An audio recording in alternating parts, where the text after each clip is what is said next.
Hello. Hello.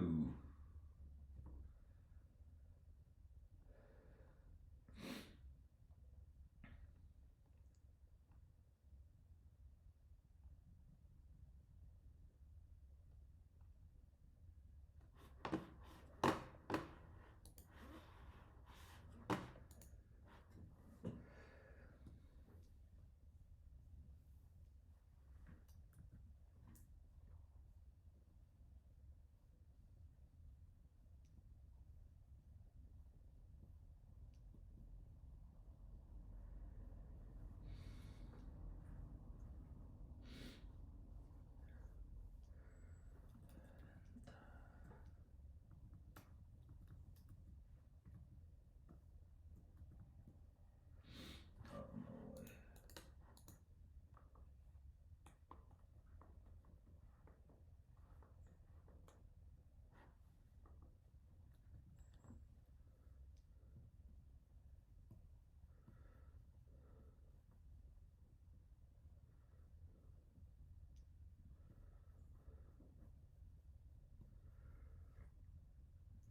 Alright, we're about to start the stream.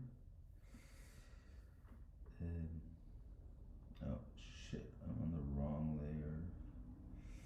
Hey, Shashwat draws.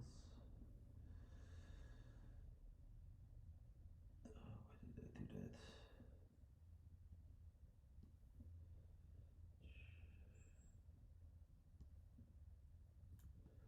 No.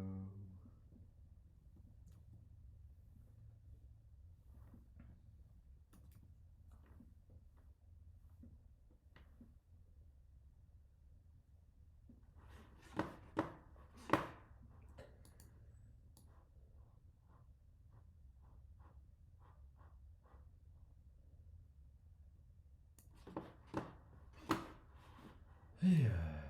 There's not actually 600 layers in here. There's way less.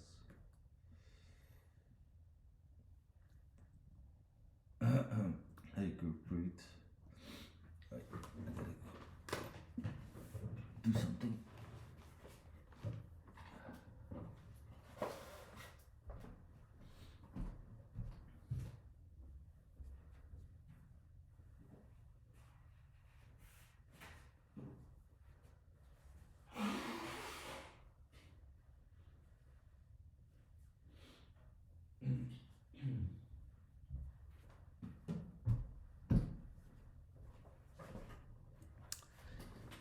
Alright. So I'm actually a little bit sick, so excuse my voice and my eyes. I'm just a little bit sick. That's all. So let's get started. Um, so I think I'm gonna start with the critiques first. So there's a couple of submissions here.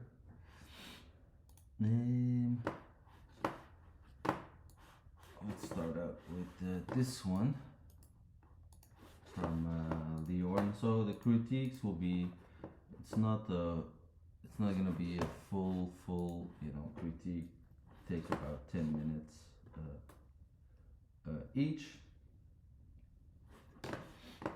And then after critiques, we're gonna go and do the winner draw, right? I'm not on the best tablet, so it's actually sort of hard to see to see the values and stuff perfectly, right? So let's start with this painting of Leor, which I think is quite nice. That's the cats. Cats outside. Sounds horrible. Right. So what can I say? Um, right. I think you're with the colors. We're pretty close, right? your image overall is a little bit too dark, and it's sort of I think that's the reason why some of the values aren't working when you have this kind of image. uh, it's gonna be tricky, just because you have a lot of dark values. So the differences in the hues and the colors and everything, they're gonna be very subtle. And so this yeah, it's always gonna be a tricky image to paint, because of this reason, because you have a lot of values that are sort of close together. um, or it's a little bit harder to see values when they're, or colors when they're, pretty dark, right?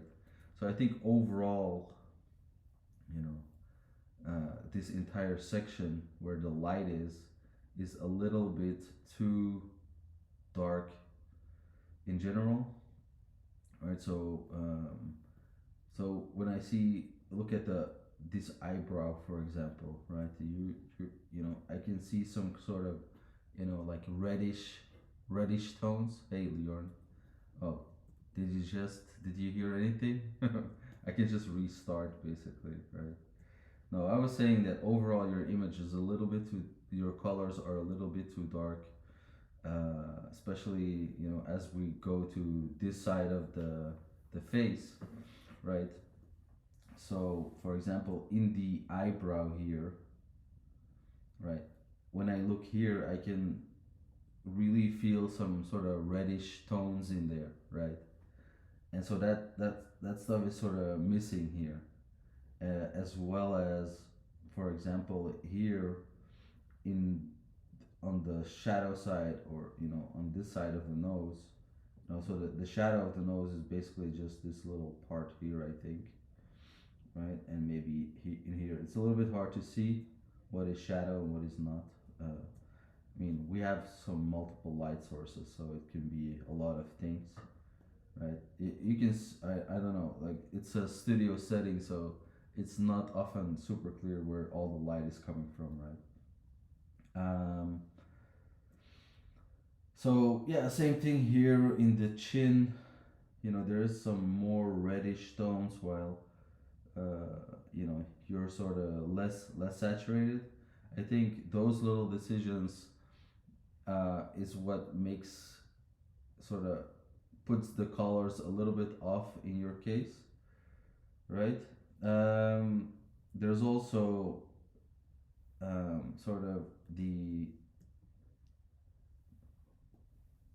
I don't know if I'm gonna do a lot of over painting, but right. There's also the fact that you have the speculars, which are, it's like these little things, right? And then this is a specular, that's a specular, right? So he's like a little bit sweaty, so he's sort of shiny, right? And he's reflecting all kinds of light around him, right? So there's this one here, there's this one here, right? And then there's these two. So yeah, underneath, where when you're painting the diffuse reflection, which is the non-specular reflection, the normal sort of light, right? Uh, yeah, so it's soft, right? So here you have two, you have these sharp edges in your value, and they're fighting for attention, right? So you really want the speculars are the thing that sort of catch the attention in the end, right? So usually you paint until the end to paint the speculars, and they're kind of like sharp, and they have like a cool graphical shape, right? But underneath, you need to make sure that everything is sort of soft and smooth, right? Um, and also, uh, yeah, there should be a little bit more attention to the edges, right? So I don't know if you see this, right? But so for example, right here, right, is an edge, right? Here's an edge, and it becomes soft towards this side, right? Here you have an edge, right, and it becomes soft going like this. right? And so oftentimes when you paint something, or almost always in the face, the way the edges work is that usually you have a sharper side of the edge and a softer side of the edge, right? And so those are missing, right? So here you can sort of see a lighter spot, right? And then it becomes dark again, and then the form rolls, right? So the form is always rolling towards, you know, the area, the full light area, where the area that's most turned towards the light source, right? And so it's a good thing to sort of check for all the edges in the beginning, right? So for example, here, this is for example, this is a hard edge, right? This is a hard edge, this is the hard edge, right? The edge goes like this, right? And so you have a hard side and a soft side, right? And so the form is going towards the the light, right? So it will have, this is an edge, right?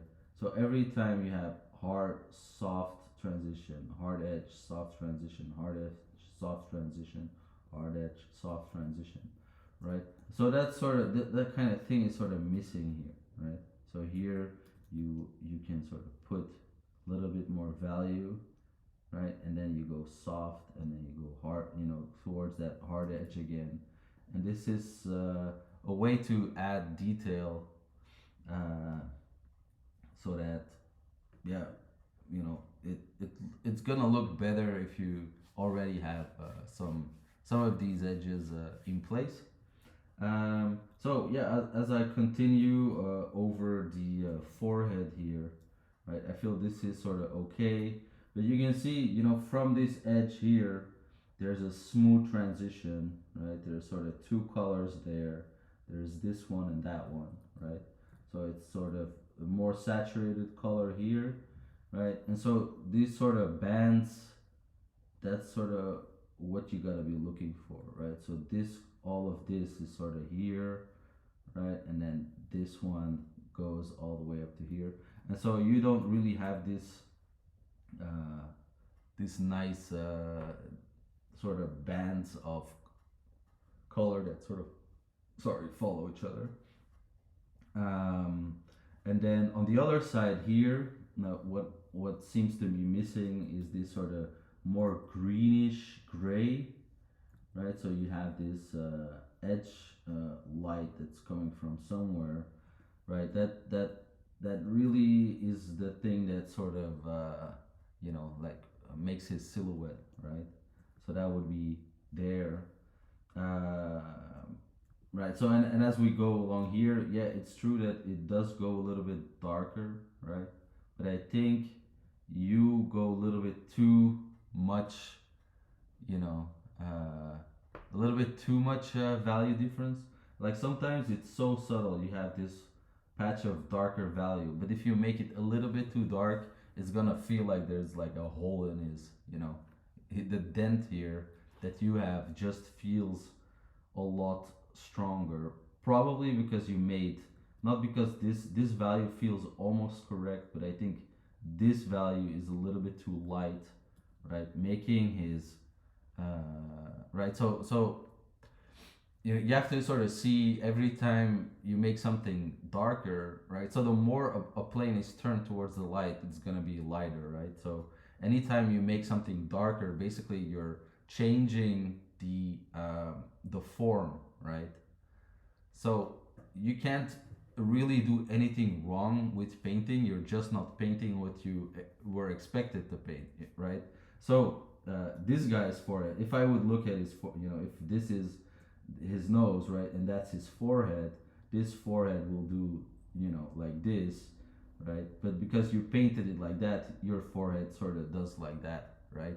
So that's sometimes why faces can look weird if you put the wrong value somewhere, right? You, it just, we're so used to looking.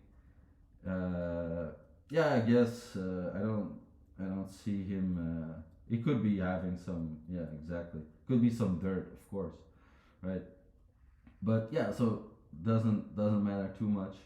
So yeah, and then the specular here, here you have this nice sort of graphical shape, right? You have some kind. It's like uh, little blade shape there, right? And so your specular doesn't really have that nice shape, right? Your specular is also in terms of color. This one went more. There's a change in color, basically going more gray, and you didn't do that change, right? So all the speculars here, right, they have a little shifting color, right? So you have to remember when you have a specular, right, there's always a jump towards the color of the light, right? You have two kinds of reflections. You have the diffuse reflection, and then you have the specular reflection, right? The diffuse reflection is just uh, the normal type of reflection, like light falls on an object, and the color of the object is basically returned as light, right? So you have light falling on a green telephone. The light that comes off it is green because all of the other stuff is absorbed. All the other wavelengths are absorbed, right? So that's the diffuse reflection. The specular reflection is a special type of, it's like a mirror like reflection, right? And so all objects have two types combination, right? So skin is both diffuse and specular, right? So the wetter skin is, or the more sweaty or oily skin will have more specular reflection, right? So it's like it can shift depending on the material. So skin is very special in that way. But yeah, wood can, for example, be specular if it's treated with something like epoxy or varnish, right? Wood is really, like, untreated wood is very diffuse material, but as soon as you treat it, it becomes more specular, right? So there's always a combination. But what you have to remember for the specular, right, that it makes a jump towards the color of the light itself, right? So if you look here, there's sort of like a bluish light, right? So there's a jump towards that color, right? So that's why all these speculars, they are a little bit more, and I think these ones are from a source somewhere there, right? And this one is from a source somewhere, on top, right? So they kind of jump towards the color of the light, right? So sometimes it's enough to just take your image, to do something like this, replace color. You select this specular, right here, and I can see, it's, if I would shift it more towards blue, uh, you can do that by desaturating something, right? You can see they're gonna be just more close to, what it is supposed to be, right? So these are a little bit more blue, and so that's how you get that light effect, and that's very important, right? Um, right. So also, I think yeah, we're about done with this review, but look for example here. It's also a matter of your edges, right? So here, for example, you have that value, right? And you can see that value go through different steps. So every time your value is changing, your color should be changing, right? So here you go through, you have this darker value, right? And then you have sort of this triangle shape, right? And so it's soft going in that direction, but so that sort of thing is missing here, right? And that sort of oops, yeah, it's sort of an important area. Some things are, in my view, are very important. This transition is sort of what makes the face feel, is gonna make that area feel like rounded. So if you miss that, yeah, your face is just gonna look flat, right? So a big thing, uh, to look for is instead of, we all focus on depth, right? So what we already painted, but a good thing to check is at a certain point is to check for flatness, right? So if you have a big area like this that is the same value, right? Technically, that means it's all on the same plane, right? So that just makes the face look flat. If this was a real person, it would turn, basically it would have like some kind of Picasso face, with like a flat, sort of like someone pressed like some kind of iron on his face and like flattened him out on one side, right? So yeah, so you have this sort of movements, right? So for example here, right, you have an edge going like that, right? And oftentimes you can look at the profile to locate edges on the other side of the face, right? So the face is symmetrical but mirrored, right? So if you have this sort of line here, right, this line here, you can expect these lines on somewhere in there, right? So you have this line here, you can see that is this edge right there, right? You have this line right here, that is this edge right there, right? So this one, you can see you have the center line of the face, right? This line and that line. This line is somewhere, you know, somewhere around there, right? So that sort of line that goes through the face, like a 3D model wireframe, right? This line will have sort of its equivalent on the other side, right? I mean, it's a bunch of overlapping lines actually, right? So, oops, yeah, I'm messing up the reference. So yeah, so this one is there, right? This one is here. So this is where often you can find the edges, right? So in your case, there has to be some more value here, um, an edge there, and a transition that sort of follows the same kind of thing, right? And so that's how we get this sort of sunken in feeling of his, uh, you know, from his jaw, right? So this is exaggerated, right? But as I say, there's a sharp edge and a soft transition, right? A sharp edge and a soft transition. So we cannot have this where we have basically these two sharp edges facing each other, right? So we gotta soften up one of these edges, right? And that's how we can get better form, reading of form and yeah, like that. So that's it for this one, real quick. So let's continue to the next.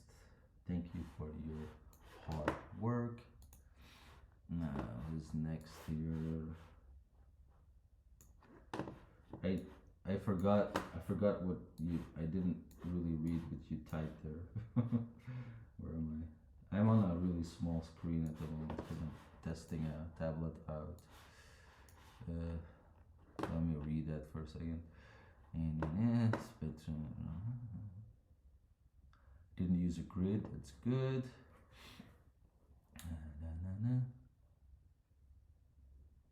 It's all good. Okay, let's go to Swish Swish Withdraws here. We have this one here.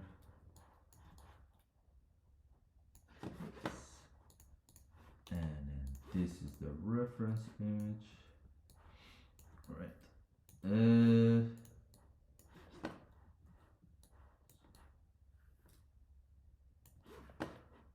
Okay.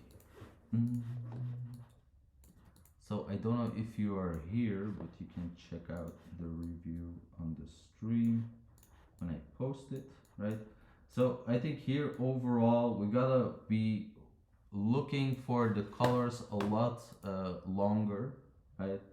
Before even going to details, I would rather see you paint blobs than actual eyelashes and whatever, right? So overall, what is the technique that we use, or so the essence of a color study, right, revolves around three questions, right? So the question that you should be going on in your head the entire time, right? So the first one is, okay, so the process I use to paint the color studies, right, is first I make a quick sketch. You know, it's not that important, and you don't even have to do it. You could just start with color blocks. It's up to you, right? But so for the first color that you put down should be sort of per material, right? Should be sort of like an average color, right? And you have to just imagine that you blur your eyes a lot, right, and look at the subject matter, or go stand very far away, right, and then what you put down is sort of like, you don't it's not really like put down one color for the entire face, right, but you could be looking for sort of the average value of the shadow, and then the average value of the light, right, and those are gonna be your first big color choices, right? So if I compare yours to the reference, right, you can sort of see that from the beginning, you are your initial color picks are sort of off, and so if you're gonna add more detail, it's gonna get harder and harder to get it to look like the reference, because you were off very much in the beginning, right? So the three questions that you got to ask yourself, let's say, uh, so what you have here, I mean, it's not uncorrectable, right? But the thing you have to do now is ask yourself per sort of color, right? So what you would do is you would focus on certain areas of the painting, right? So let's say you take the shadow, right? So that's this area. You have to ask yourself three questions, right? The first thing is it the right value, right? So what we're gonna do is when we have this, we can consider this as our first and try at getting the colors right. So if you're a beginner, it's gonna be very hard for you to guess the correct colors, right? Because this stuff doesn't make any sense. You have to realize that, right? So if you go here, for example, Photoshop wants us to believe that this yellow, right, that this yellow has the same value as this blue, right? If I go to desaturate here, they say that these two colors are the same, right? So this thing is just habit. That doesn't make any sense. There's just like the habit. You need to get used to working with it. What I use, uh,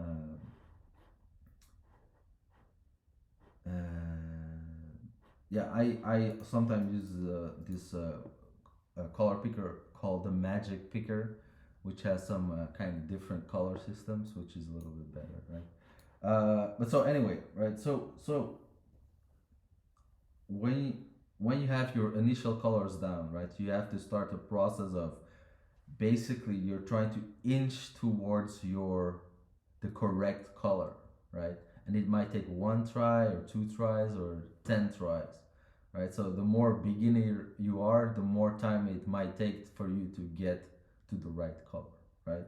But so we gotta sort of look, right? So this is the color we're starting with, and we're looking for this color right here, right?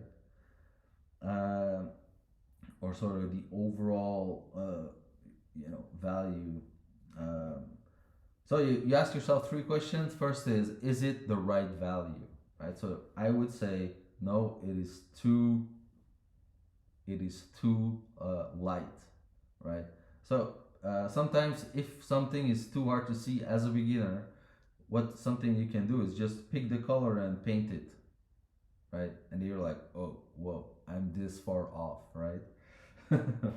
And it can help you on your way, right? If you just do that 1 second, you see, oh, you know, I'm way off basically, right?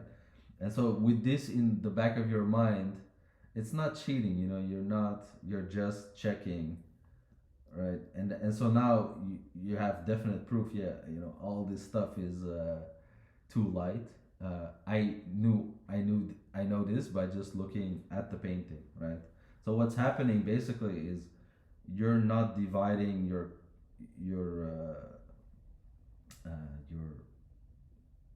your value structure in light and shadow enough, right? You have some shadow values that appear in the light and vice versa, right? So, for example, here on the, you know, if we, yeah, anyway. But so the idea is the first question, is it the right value? Second question is it the right hue? And then is it the right saturation, right? So in this case, I would say, you know, it needs to be darker, more saturated, and maybe a little bit more red, right? I think the saturation was, the hue was sort of correct, right? So then we're gonna paint this, right? And then in this case, we need to correct the entire sort of the entire shadow side, right? So we have this as our first guess. It's we're not there yet, right? So the way color works is that we can only see the colors on the canvas because colors change depending on what colors are around, right? So now we gotta just repeat the process. You know, now let's say we're gonna go to this patch here underneath the eyes, right? Again, darker, more saturated, more red, right? So we're gonna go darker, more saturated. Going more saturated is more going more to this side. You know, darker is more going to that side. Um, and then yeah, we can paint again, right? And then we can compare again. So that's for the colors underneath her eyebrow, right? And we can sort of try again. And you know, it's gonna take a couple of tries to get it right, basically. Um, because a lot of the colors that you already put down, when you put, even if you put the right color on top of it, it's not gonna look the same because it's surrounded by different colors, right? So that's why sort of that initial color pick is very important, right? And you should sort of pause and try, you know, try to get those first three or four colors correct, and then it's gonna go way easier when you go and add more different tones, right? So, for example, here on the forehead, we have this color, right? We need this color, right? So, again, this is, uh, you know, more. You could almost start from this color, for example, but again, more red, darker, and more saturated, right? And then we'll get a color like this, for example, right? And then all of this, for example, also more red, darker, and more saturated, but not as much as that part, right? And so now we're getting closer to these kind of colors, right? So that would be the technique to, you know, then we go to the mouth. The mouth is way more saturated, more red, right? More light, even, I think, not necessarily more light. But so it's sort of like a back and forth process, right? That we're gonna try and find the right colors.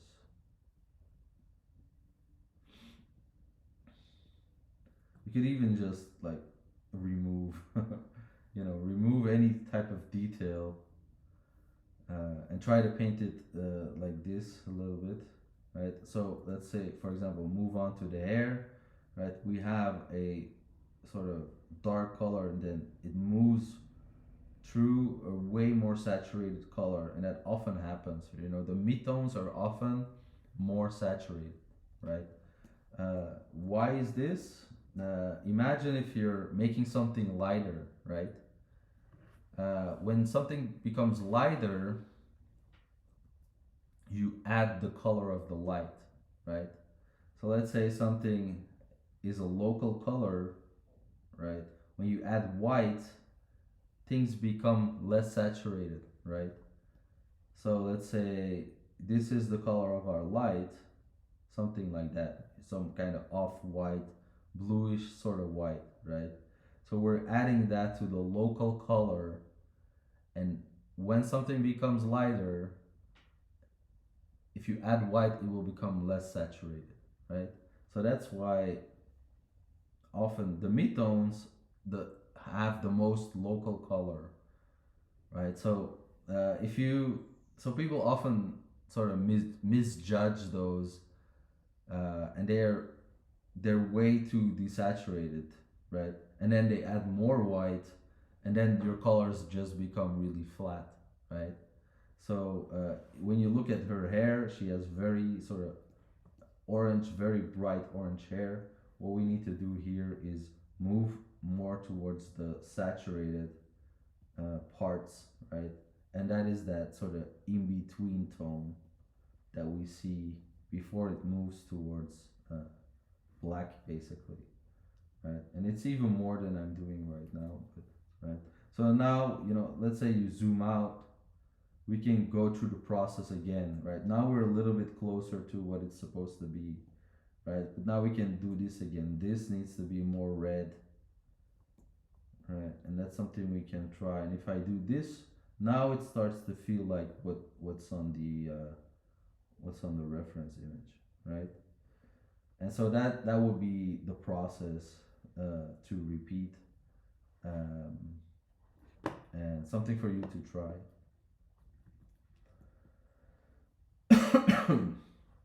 Right, so and then again, the specular, what you see here, right, that's the one that is going to jump towards the color of the light. So all of this, if I pick here, all of this, and if I go here, you can see it jump, basically, right? You can jump. So the color of the light in this case is, I think it's I'm not sure, right, but it's gonna be some kind of yellow, for example, or blue, right? So we're gonna go up the thingy, right? But so here, and then if I go here, it's gonna jump. If I look there, right? It's not the best example, but here you can see it very well, right? So here we're all local color red, and then I go here. See how it jumps suddenly? They're subtle, and then boom, right? It makes a jump.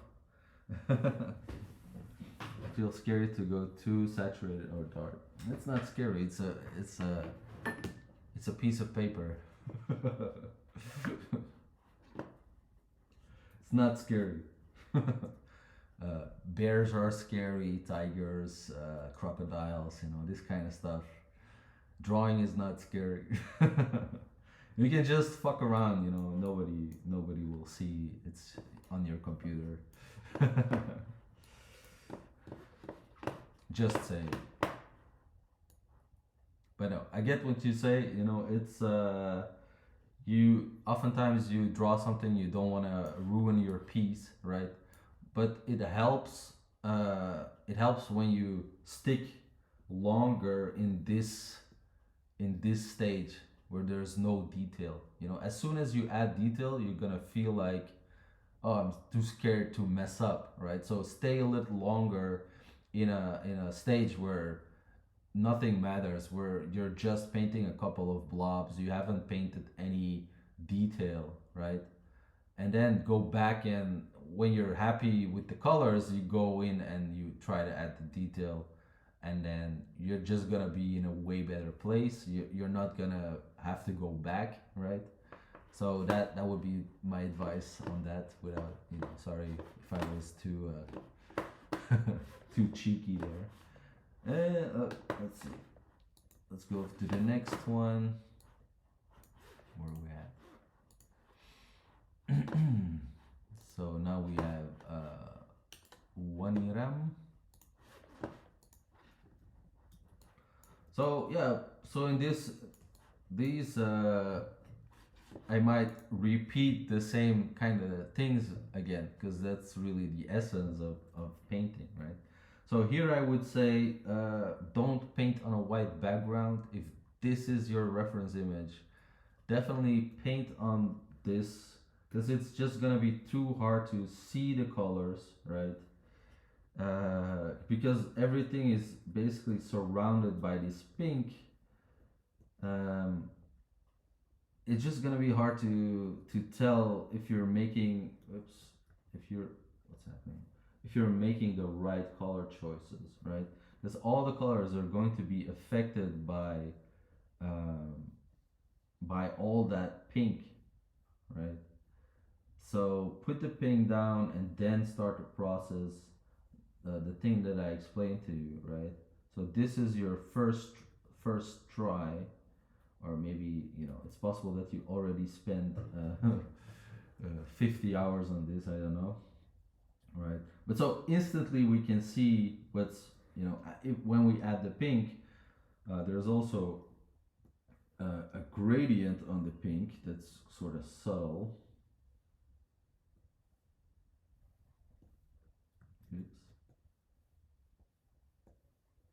So if I go here, you can see there's a subtle gradient.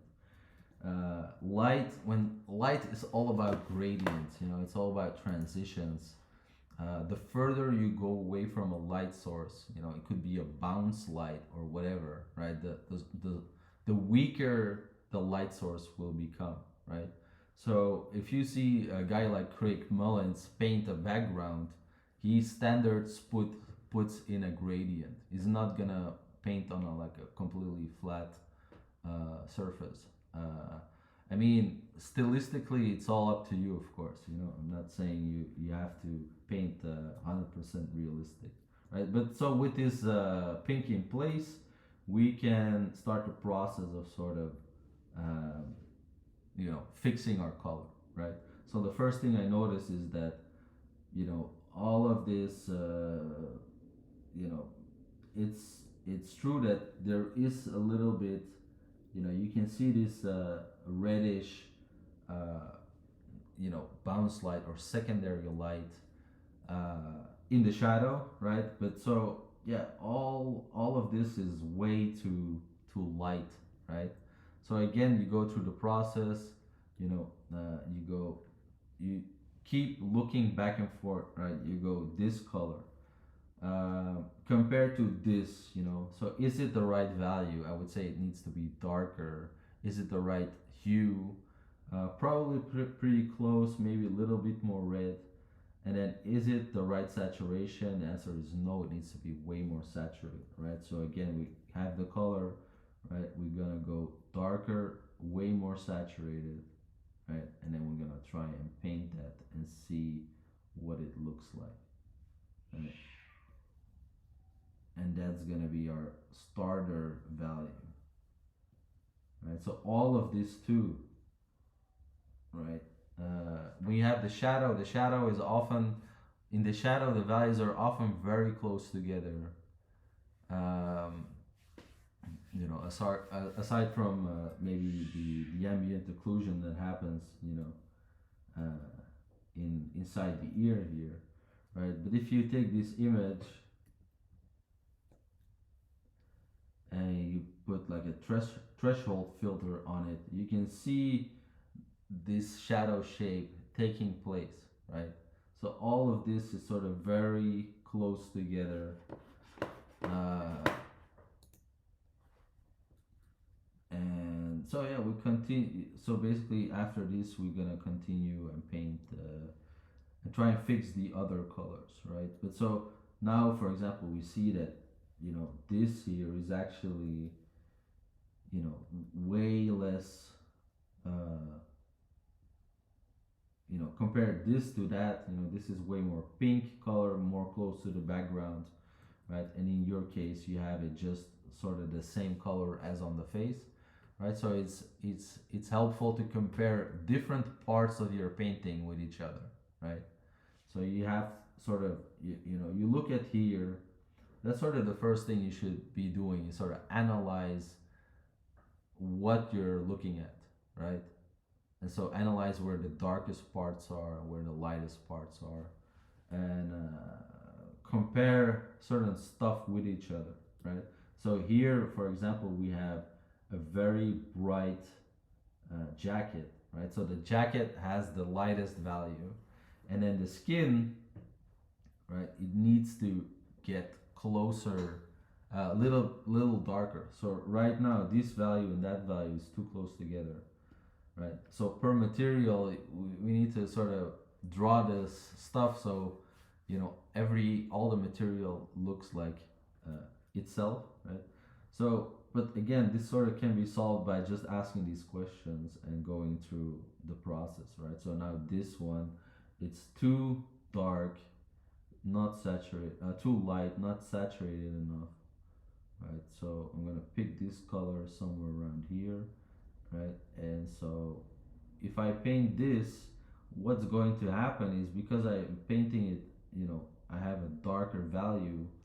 The speculars that are going to be on it, there will be able to pop much better, right? So if you look at the skin here, you can see these really bright speculars, and they are very shiny. So that means there's contrast, right? You cannot use this value and then paint white on it and then expect it to uh, like really pop, right? If you have the very light value and then you try to paint white on top of that, that's sort of what you were doing in your painting, trying to get the highlights to pop, but there's no contrast because overall you are too light, right? Uh, so okay, that's for this one.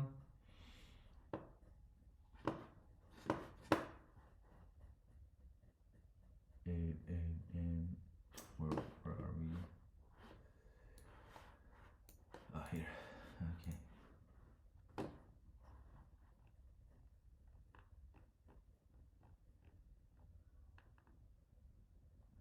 So now we got Poots. Poots. We got this already for the new challenge.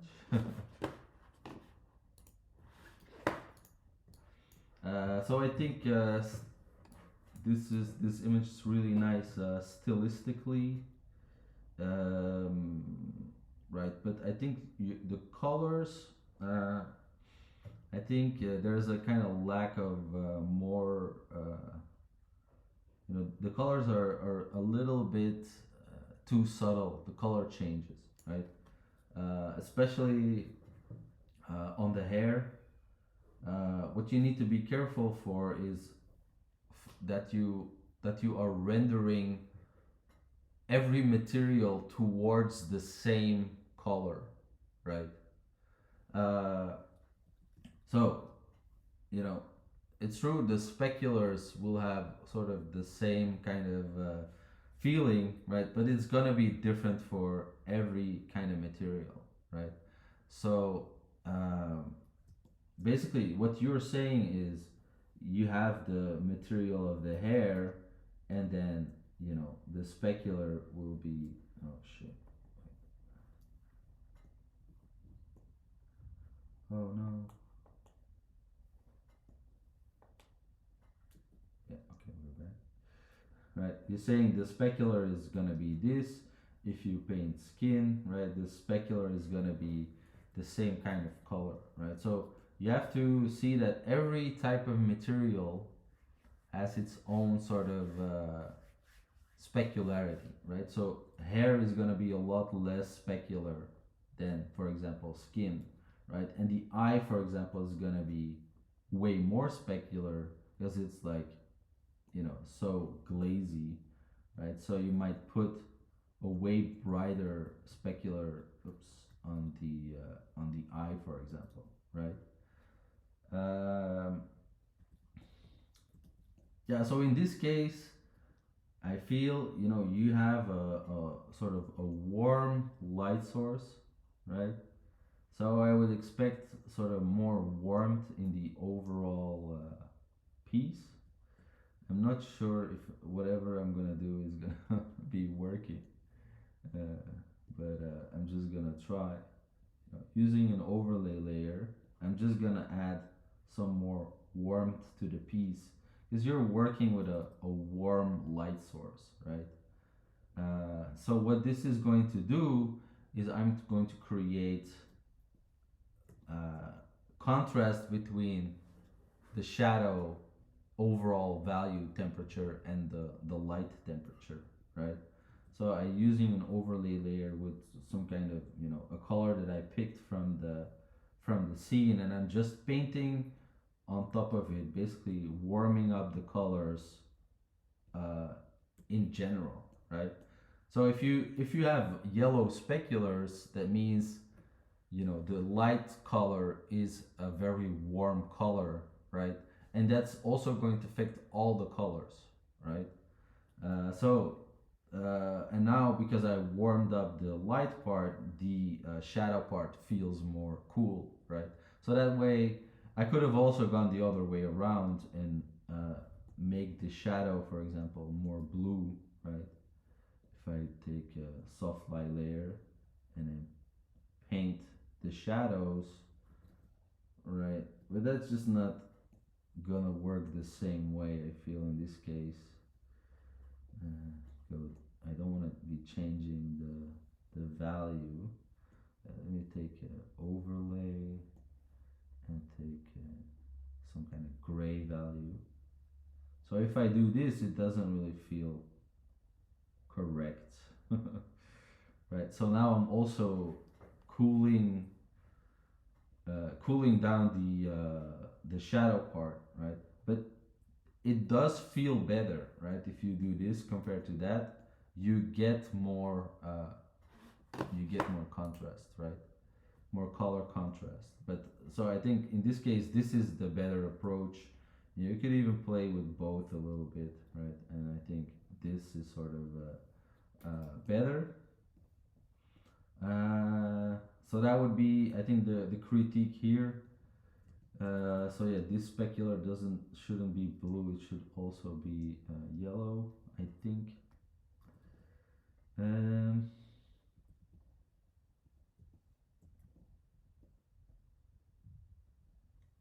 yeah, that's it for this one. I think. And then yeah, maybe shadow wise, or if I look at the rim light, something to think about is that a rim light will have uh, will be sort of is also going to go over the form. It's not going to be equally um, equally bright everywhere, right? So let's say your rim light is coming somewhere from the back and the top, right? These maybe these lower planes won't be as strongly lit, right?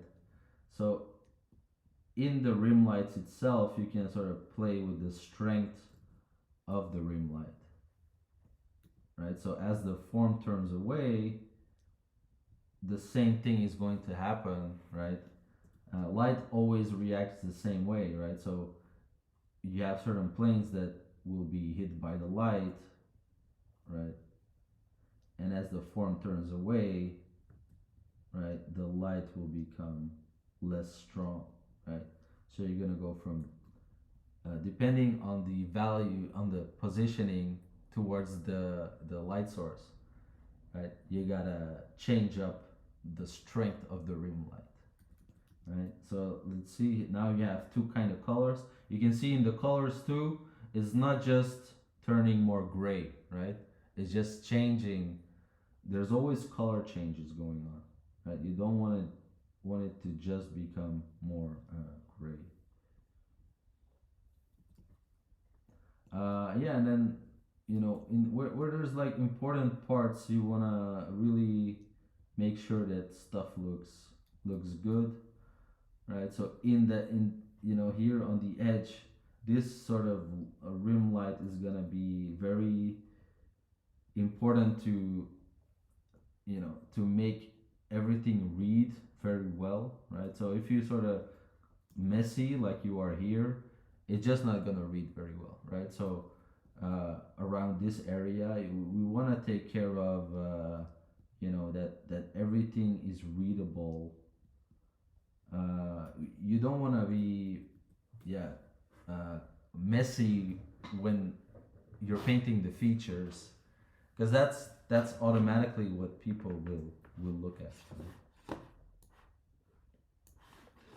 And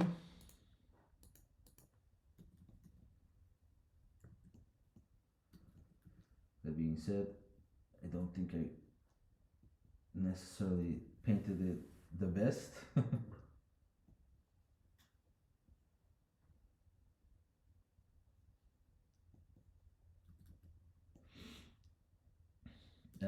And so here is something on the lips. Something strange is happening.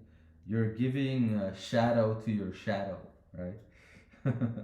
So here you have this sort of core shadow, Terminator, and then the shadow has a shadow of its own. So that's sort of strange. This should probably all be sort of one, right? And then maybe the rim light will hit some parts of that of the lip there, right? And then we're playing with ambient occlusion. So either the lip here is completely in shadow, or maybe a piece of it might still be in the light, right? So some parts of it might still be in the light like that, right? And then we're gonna get something like this, right?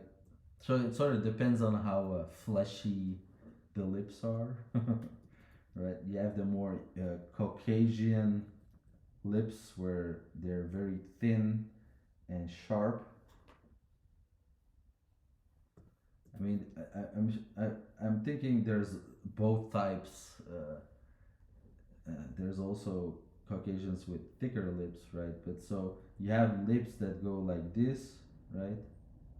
More like that, where uh, they're so sort of voluminous that a part of it is basically turning into the light, and then you get sort of this sort of thing where the top of the lips are still in the light, and then the bottom of the lip is in the shadow,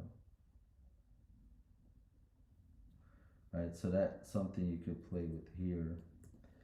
And then this one is totally out of place. I don't think this will ever be there. Maybe there's some light hitting,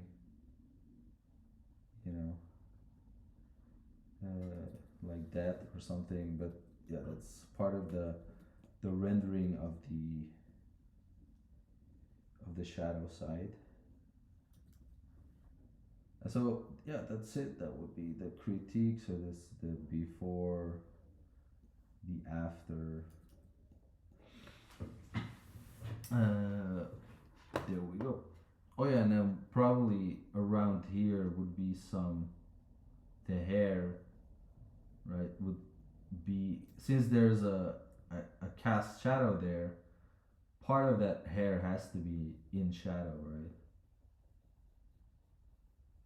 So that's also missing. So the shadow shapes of the hair in this spot were also sort of missing. That's it. And now I think there's one more. Oh, everyone is posting now.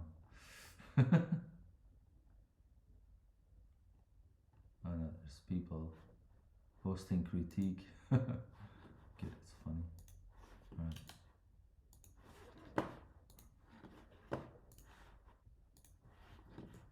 Some people sometimes mistake. They don't read the channel names and stuff, or the how it works stuff. So now we have angels.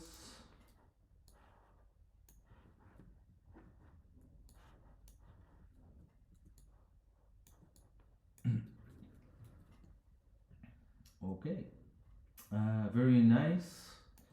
Very nice start. Hey, hello. So, what I would say to you is try to paint the shadows. Uh, Try to paint them as in the beginning as sort of hard edged as possible, right? Um, I don't know if you know these kind of posters,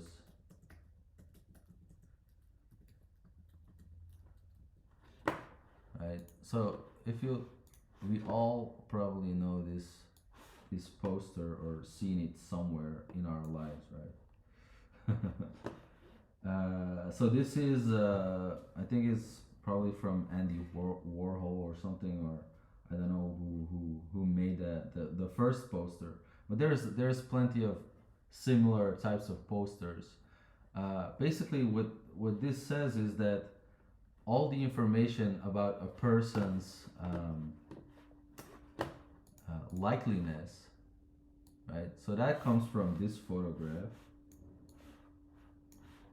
right? So this photograph, and then basically you make this kind of poster from it, right? By just copying the shadow shapes, right? And so it's sort of the proof that all of a person's likeliness is just contained in all of the little shadow shapes, right? And you don't need any sort of brushwork or soft brushwork or any other type of thing to actually paint a likeliness, right? So if I were to paint this, right?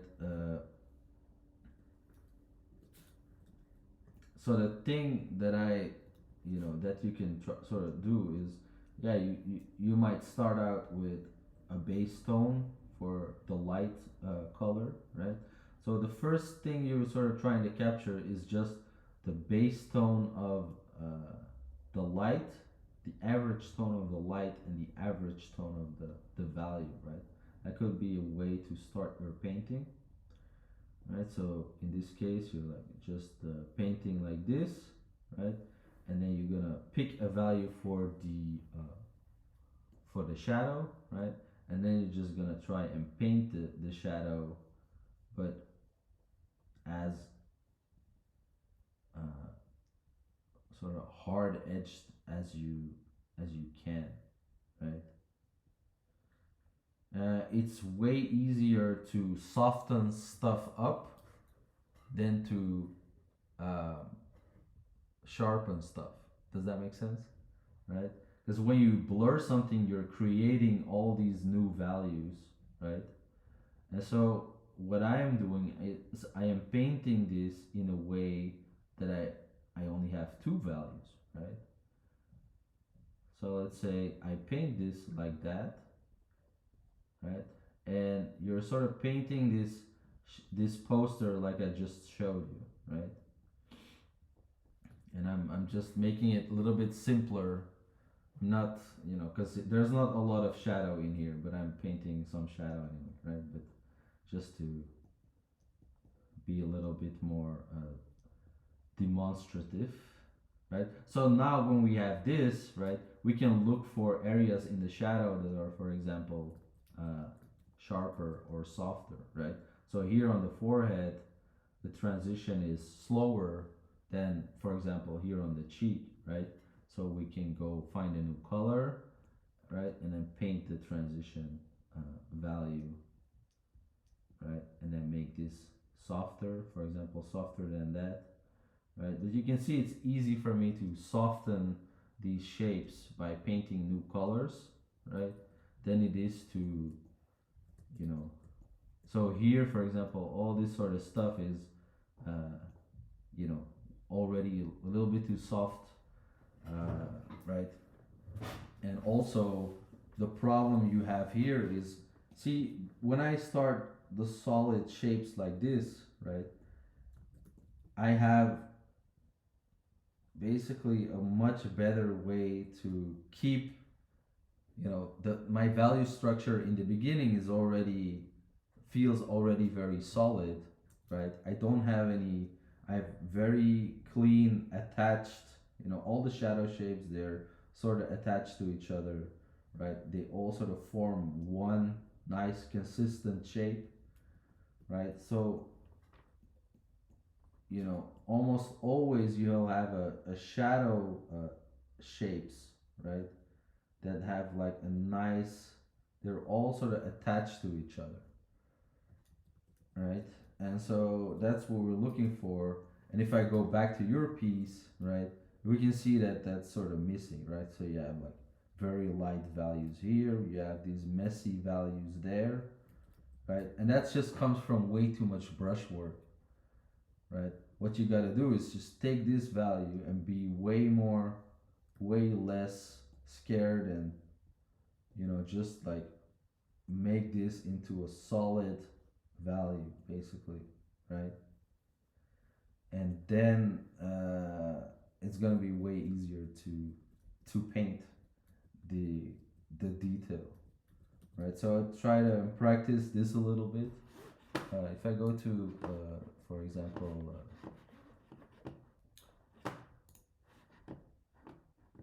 I have a good reference image for you in this.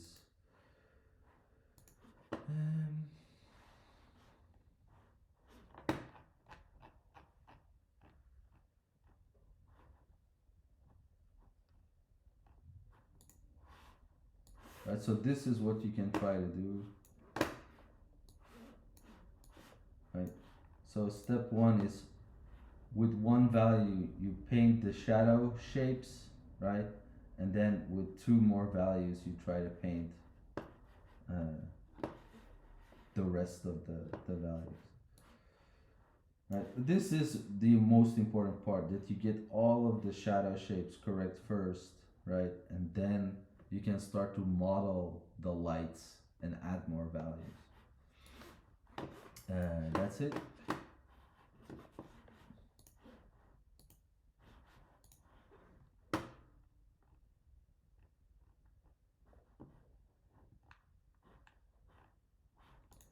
Yeah, it's sort of what this guy was telling you in the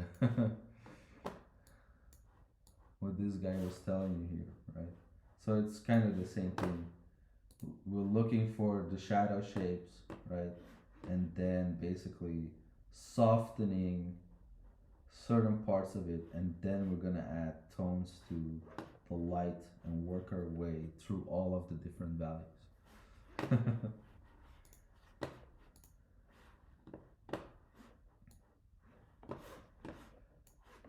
So that's it for the reviews.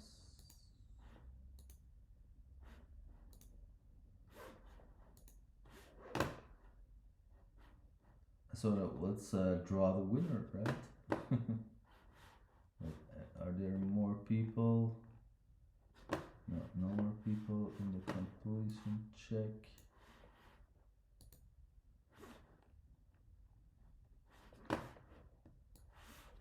Alright, so now the big moment, which is gonna be a little bit anticlimactic. I'm just gonna click this thing. Just gonna spin the wheel. Are we ready? And I'm only gonna click it once, and this is going to be the winner. And I will contact him. I do not have any drum rolls. You guys do it. Right. Click it. Here we go. So the winner is Escobar.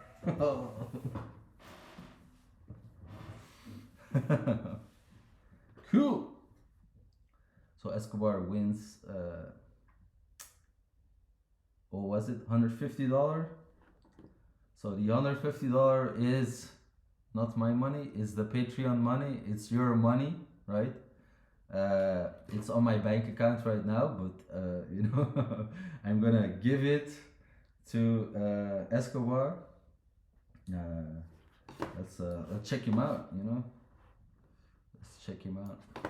It was almost bomb, you know. It's that's the thing with the wheel, you know. You think you're gonna win, but so let's see. Yeah, so this is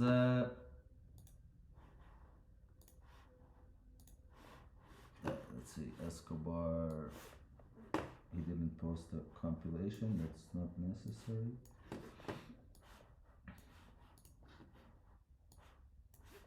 So let's go to the drawing. Let's type in from Escobar in the daily challenge, so we can see his work. I'm working on a really small screen. So wait, let me screenshot the. Oh, we have the proof on the. We have the proof on the stream. Before anybody gets mad at me. So here is his work. You know, Escobar. He finished 23 days, and he did some amazing paintings actually.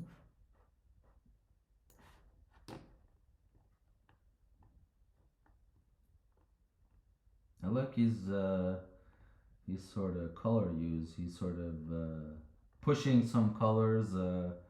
You know, um, it's a good thing to remember if you do colors. That the most important thing is the value, right? So if you get the value right, your colors can be completely off basically, and it's still going to look good, right? So it can be part of your style, can be to, you know, sort of push and pull certain colors, or you know, as long as your values are correct, you know, things will always sort of work.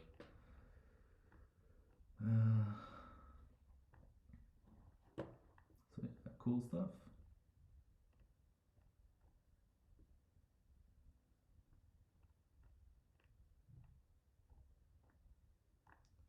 Oh yeah, he did this one. Is he? Are you in the chat? Oxas, how to escape tutorial hell and do hands-on drawing. I think you know the answer.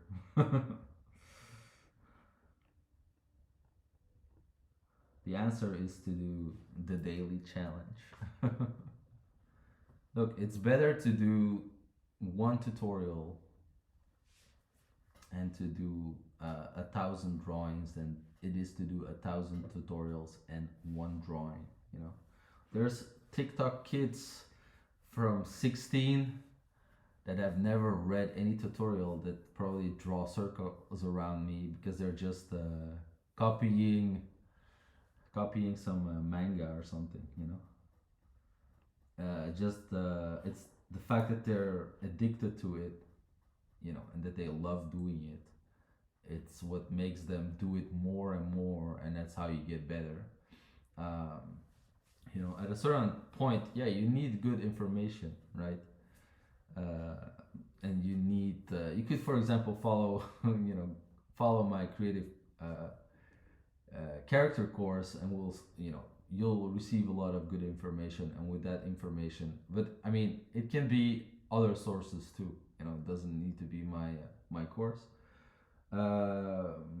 Right, but so for example, I the biggest advice that I got, or in the beginning, was just Loomis, right?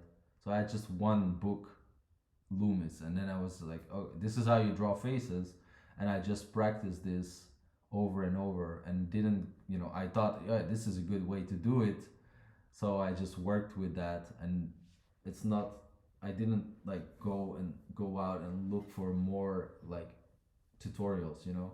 For me, it was good enough, and there's always better stuff out there, right? But so it doesn't matter that much, because you have to realize that all these drawing system, you know, it's Loomis, it's Hogarth, Bridgman, you know, these guys are also just people who invented something kind of random, you know.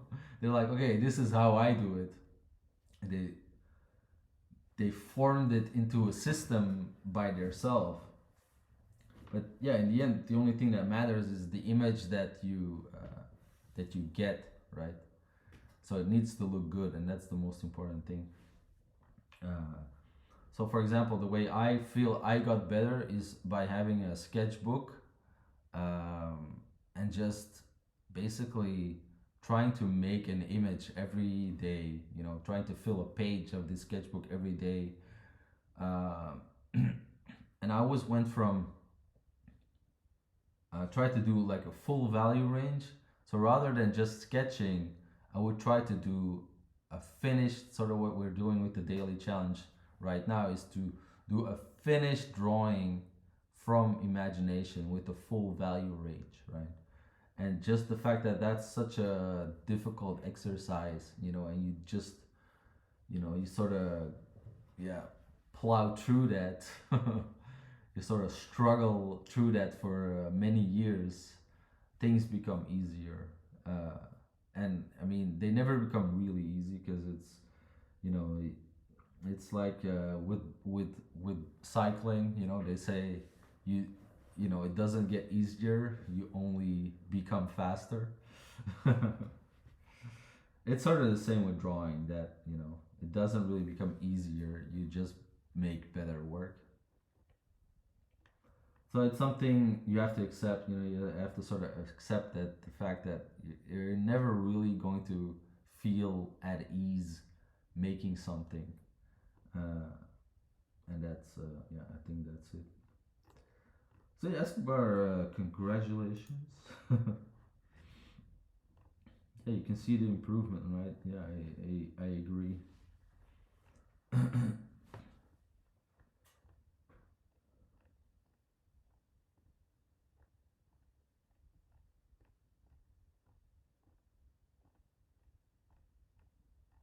Okay, so I think that's gonna be sort of the end of the stream. Maybe if there's some more questions. Um, so this month, let me just change the screen for a second. Yeah, so this month, the daily challenge is gonna be all about painting from imagination. And so I think, yeah, having a gold tier or platinum tier on the Patreon can help you because it's a lot more difficult, and there's a lot more to talk about, right? So if you're interested in that, you can go to the Patreon, sign up. The only thing that signing up for the Patreon does is that it at this time it increases the amount of money that will be won by the winner. So I'm not making any money on this challenge, apart from maybe people who want to sign up for my workshop, right? But yeah, so the idea behind the drawing challenge is that uh, it's sort of a place to get better away uh, from Instagram, Twitter, sort of these like very public places, and people just become, they don't see the point of posting anymore, right? So it's like, why am I doing this? I'm just like shouting in the void, kind of feeling. Um, so yeah, the idea is to sort of create this like community that used to have exist. You used to have these internet forums like conceptart.org and Sijin forums where people were like more talking to each other and just enjoying painting, right? Everyone sort of had their own thread, sort of like private space where they just post paintings, and like you would click on these threads and then talk to people and comment. It was just a more fun time, I think, to be learning art, right? So I'm trying to, yeah, create something that's sort of similar to that, where you can just practice and look at people and see their effort. Um, and yeah. So yeah, this month it's all about painting from imagination. We just maybe just go through some of them. There's already a lot of people posting. Because I posted this here. We get some sad emoticons. Am I on the wrong screen? Oh, this is just. Wait, it's just way too big.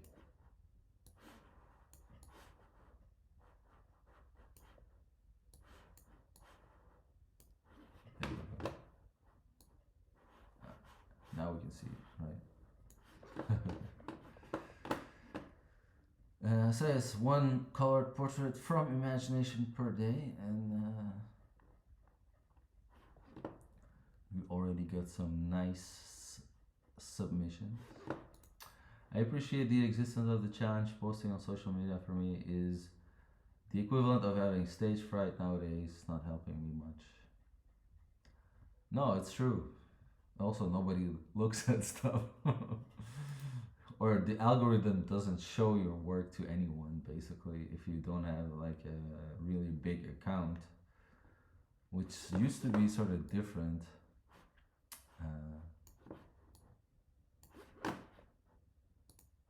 Anyway, so where are we? Okay, here.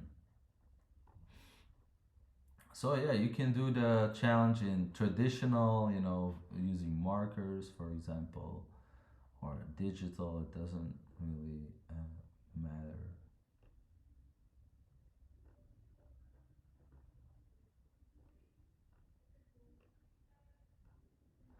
And so yeah, this is sort of to, we can sort of apply what we learned in the previous month. I like this one. You know, so it's usually very important to sort of, when you do studies, you sort of need to need to know why you're doing them, right? You always need to sort of, have your art's goal in mind. So what am I trying to achieve with my art? So you can sort of point your studies towards that direction, right? Some people want to do illustration, some people want to do concept art, like storyboards, maybe just, be able to make this sort of art that you've seen another artist do, right? So you want to get to a certain quality, right? That could be your art goal, right? So your job is sort of to figure out how do I get there, right? So what did this kind of artist, what did they do to get this good, and what kind of studies did they do, right? Um, for example, you have an artist called Jamie Jones, who's like this really good concept artist, right? Who doesn't post because he's probably busy. He's sort of like a Craig Mullins, but more like sort of painter, more like I don't know how to explain it. Anyway, look up his work. But for example, I know that this guy, when he was studying, he would do like hundreds of studies of old master paintings, right? To know how to do really good compositions and colors, right? And so that pays off. But if you wanna, let's say you wanna be more like Kim Yoon Ji, for example, yeah, you don't really need to do a lot of painting studies, right? And you gotta be focusing more on drawing figures in perspective and this kind of stuff, right? So the way you study is going to change. And so I don't know where I was going with this. um,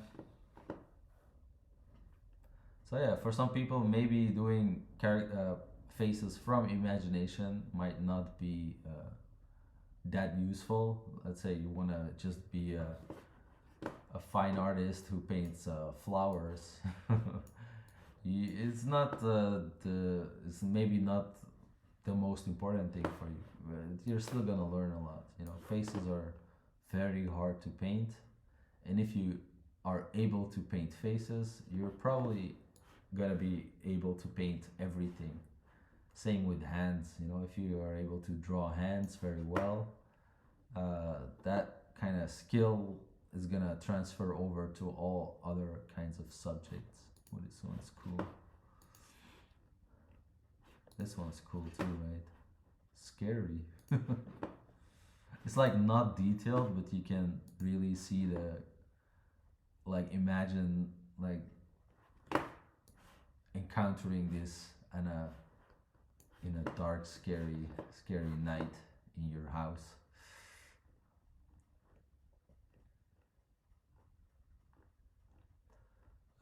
So yeah, that's gonna be the end of the stream.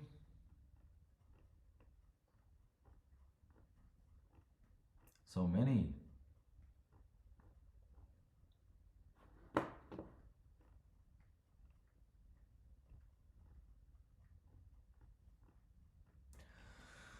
Yeah, I thought nobody was gonna participate, but we're on a roll, I think.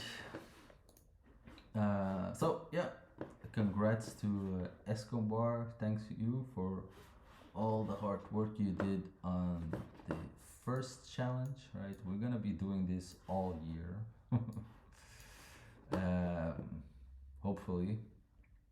And yeah, so good luck on the next challenge. Um, if you want to support the drawing challenge, sign up for the Patreon, and all the money is going back into the challenge at the moment. So it just helps make the thing become better. Um, if you're looking for more better information about how to draw and how to draw from imagination, you can sign up to this workshop. This will be a live workshop that's held in November. So it's going to start, I think, 1st of November. It's a live class, so I'll be there live teaching. There's yeah, there's usually a session, a part of the session, right? So the sessions are around 4 or 5 hours, right? So the first part is me doing a lecture on a certain subject matter. You can find the information on that on the website. And then the second part is doing critiques over paints on all the critique students their work. And so it's a really nice way to learn. Even if you're not a critique, if you don't get a critique spot, you can get a spectator seat, right? And you will learn a lot just by listening to all the critiques, because usually, you know, you people make similar mistakes, and so when you watch the critiques, you will learn a lot how to fix your own work, basically. That's it, and see you somewhere maybe next week or for another critique stream. We'll see how many. We'll see how many we can get together. You know, if there's only 5 people posting, I'm gonna wait a little bit, right? But that's it. Great job, guys. Bye. And I'll post this on the Discord. I'll download the file and post